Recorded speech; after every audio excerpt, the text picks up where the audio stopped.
अस्सलाम वालेकुम गाइस मैं आपका अपना डॉक्टर रैन। आज जो हम पढ़ने वाले हैं वो फीमेल रिप्रोडक्टिव सिस्टम के हवाले से पढ़ने वाले हैं। सो दिलों को थाम के रखें, क्योंकि इस चीज़ के पीछे दुनिया पागल है।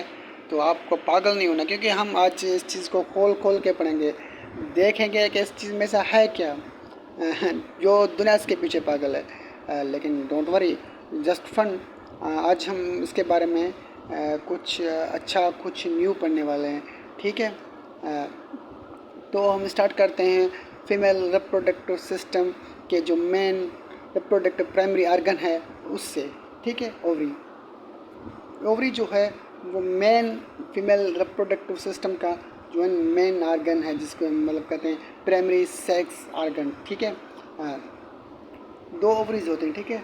ये हर जगह, हर एनिमल में, हर ह्यूमन में दो ओवरीज होते हैं, ठीक है। ओवरीज का काम क्या होता है? बेसिकली तो ओवरी का काम है ओवा प्रोड्यूस करना, ठीक है, एग्स प्रोड्यूस करना। लेकिन ओवरी साथ साथ हार्मोन्स भी प्रोड्यूस करता है, ठीक है। वो कौन कौन से हार्मोन हैं उसको हम अलग से डिस्कस करने वाले हैं, क्योंकि जब हम हर आर्गन्स को अलग से पढ़ेंगे, क्योंकि मैं चाहता हूँ कि वीडियोस छोटी छोटी हों लेकिन बात समझ में आने वाली हों। ऐसा ना हो कि एक वीडियो लंबी करके आपको शेयर कर दूं और ना आपको समझ में अभी बिना आए, तो मेरा मेहनत जो है वो रायगान चला जाएगा। ये वीडियो बनाने का मकसद तो यही है कि आपको समझ में आए चीज़ें, जो है ना आपको आपके दिमाग में बैठ जाए, जो आप पढ़ते जाओ, जो सुनते जाओ, वो आपको मतलब समझ में आते जाएँ, ठीक है। ओवरी के साथ साथ एक ट्यूब लाइक स्ट्रक्चर है जिसको हम कहते हैं फिलिपिन ट्यूब, ठीक है। ये फिलिपिन ट्यूब हम इसको कहते हैं, और इसको सेल पंचेस किया जाता है और ओविडक्ट भी कहा जाता है, ठीक है। इसके 3 सब पार्ट होते हैं, एम्पुला, स्टमस एंड इन्फेंटिबुलम। इसमें जो एम्पुलर स्टमस जंक्शन है, एम्पुलर स्टमस जंक्शन उसको कहा जाता है जहाँ मतलब एम्पुला और स्टमस आके मिलते हैं, उसको कहा जाता है साइट ऑफ फर्टिलाइजेशन, ठीक है। इसको साइट ऑफ फर्टिलाइजेशन क्यों कहा जाता है? क्योंकि यहाँ ओवा और स्पर्म, एग और स्पर्म आके मिलते हैं, यहाँ पे फर्टिलाइजेशन होती है, इसलिए इसको कहते हैं साइट ऑफ फर्टिलाइजेशन। लेकिन फिलिपिन ट्यूब में एक hair like, finger like projections होते हैं, जिससे कहा जाता है माइक्रोविलाई, जो हम अंडर माइक्रोस्कोप देख सकते हैं, ठीक है। उनका क्या फंक्शन होता है? उनका फंक्शन ये होता है कि जब एग निकलता है ओवरी से, तो उसको कैच करना और उसे मूव करना towards the site of fertilisation, ठीक है। कभी कभार ऐसा होता है कि इसमें एक कंडीशन आ जाती है, पैथोलॉजिकल कंडीशन आ जाती है, जिसमें ये अपना काम जो है ना, विलाई अपना काम नहीं कर पाती। विलाई माइक्रोविलाई जो होते हैं वो अपना मतलब नेगेटिव काम कर जाते हैं। तो उसमें से क्या होता है, इसको कहते हैं हम एक्टोपिन प्रेगनेंसी। तो क्या होती है, प्रेगनेंसी तो हो जाती है, फर्टिलाइजेशन तो हो जाती है, लेकिन ये यूट्रस के बजाय इसको मतलब पीछे निकल जाता है। तो कभी कभार ऐसा होता है कि ये जो फर्टाइल एग है ये ओवरी में वापस मतलब चला जाता है, या तो फिर एब्डामन में गिर जाता है। तो ये बड़ी डेंजर कंडीशन है, इस वक्त पाकिस्तान में भी है, तो ये मतलब जानलेवा कंडीशन है, ठीक है। ये तो एक अलग डिजीज़ है, जब हम पैथोलॉजी पढ़ेंगे तो फिर उस वक्त हम डिस्कस करेंगे, ठीक है। फिर आती है यूट्रस। यूट्रस को 2 हिस्सों में डिवाइड किया गया, मतलब 2 पार्ट्स में, एक यूट्राइन बॉडी, एक यूट्राइन हार्न, ठीक है। जब फर्टिलाइजेशन हो जाती है तो उसके बाद क्या होती है, मतलब जाइगोट की डेवलपमेंट होना शुरू हो जाती है। 13-14 दिन मतलब डिफरेंट बुक्स में डिफरेंट डेज आते हैं। उसके बाद क्या होती है कि इम्प्लांटेशन होती है। इम्प्लांटेशन क्या होती है, जब यूट्रस के लाइनिंग से आके मिलना शुरू हो जाता है, तो प्लेसेंटा मतलब बनना शुरू हो जाता है, प्लेसेंटा की डेवलपमेंट होना शुरू हो जाती है, ठीक है। और यूट्रस में बेबी का जो है डेवलपमेंट मतलब फीटस बनना शुरू हो जाता है।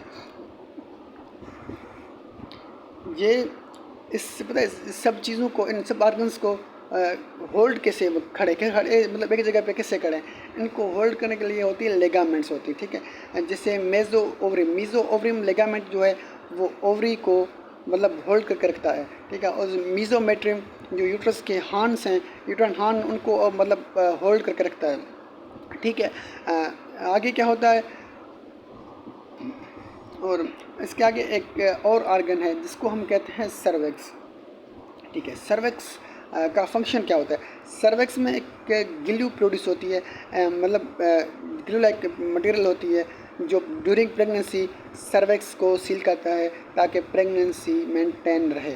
और ये कपुलेशन के दौरान यहाँ इसमें जो है म्यूकस प्रोड्यूस होता है, ठीक है, जो स्पर्म को आगे मूव करने में मदद देती है। और जब पार्चुएशन होती है उस वक्त भी फीटस को बाहर की तरफ मूव करने में हेल्प करती है, ठीक है।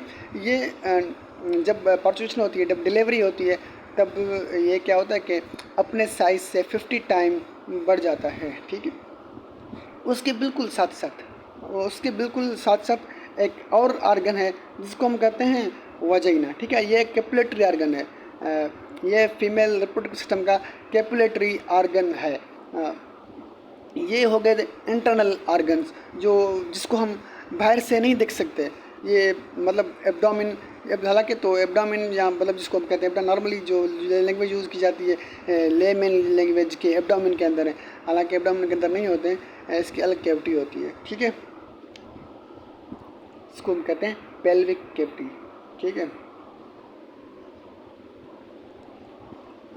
उसके बाद अभी हम आ गए हैं बाहर की तरफ, ठीक है। जो चीज़ें हमको बाहर से नज़र आएंगी, जो चीज़ें हमें बाहर से नज़र आने वाली हैं, उसमें से सबसे जो बाहर से लिप शेप स्ट्रक्चर है नज़र आने वाली, उसको हम कहते हैं लिबिया मेजूरा, ओके। लिबिया मेजूरा के अंदर जाएंगे तो हमें एक और लिप शेप स्ट्रक्चर मिलेगी जिसको हम कहते हैं लिबिया माइनोरा। ये रही लिबिया माइनोरा, ठीक है। और यहाँ पे आपको 2 ओपनिंग्स नज़र आने वाले हैं, 2 ओपनिंग्स। तो एक छोटी ओपनिंग होगी बिल्कुल पतली सी, जिसको हम कहते हैं यूरेथ्रल ओपनिंग जिसको हम कहते हैं, ठीक है। उसके बिल्कुल नीचे एक और ओपनिंग होगी जो साइज़ में बड़ी होगी, और उसको हम कहते हैं वजाइनल ओपनिंग। इस ओपनिंग में एक स्ट्रक्चर होती है जिसको हम कहते हैं हाइमीन, ठीक है। जब जिसमें ये हाइमीन होती है जिस फीमेल में, तो हम कहते हैं ये 100% वर्जन फीमेल है, ठीक है। और एनस और मतलब फीमेल वजाइना एनस और वल्वा के दरमियान जो स्ट्रक्चर है, जो चीज़ बाकी रहती है, जो डिस्टेंस बाकी रहती है, उसको हम कहते हैं पेरिनियम, ठीक है। और एक इसके ऊपर सबसे मतलब जो ऊपर एक चीज़ है जिसको हम कहते हैं क्लाइटोरिस, ठीक है। क्लाइटोरिस कहते हैं, क्लाइटोरिस कहते हैं इसको। ये बड़ी खतरनाक चीज़ है, मैं कहता हूँ बड़ी खतरनाक चीज़ है। क्यों? ये फीमेल में सेक्स को इंड्यूस कराता है, ठीक है। जब आप फीमेल के इस क्लाइटोरिस में टच करोगे तो उसमें सेक्स इंड्यूस होगा, ठीक है। वो उसमें जैसे कि करंट लग जाना। मेहरबानी करके इस चीज़ों को पॉजिटिवली यूज़ करें, ठीक है। मेहरबानी करके इन चीज़ों को जो पॉजिटिवली यूज़ करें, नेगेटिव यूज़ ना करें। मैं आपको बता रहा हूँ हाइमीन अभी जो हमारे जहनों में ये कॉन्सेप्ट है कि अगर हाइमीन प्रेजेंट नहीं है तो it mean she is used. No, वो यूज़ नहीं है। लेकिन हाइमीन कभी कभार साइकिलिंग करते हुए भी टूट जाती है, कभी कभार हॉर्स राइडिंग करते हुए टूट जाती है, कभी कोई फीमेल जंपिंग करती है तो भी टूट जाती है।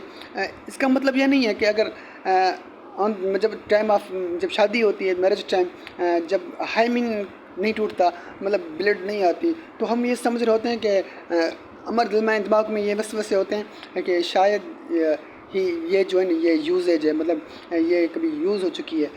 दिस नॉट फेयर, ये अच्छी बात नहीं है, ऐसा ये साइंस भी नहीं कहती। ये खुद ब खुद टूट जाती है और कभी कभार टूटती भी नहीं है, पूरी ज़िंदगी गुजर जाती है, टूटती नहीं है, ठीक है। यहाँ तक वीडियो 9 मिनट का हो गया तो काफ़ी है।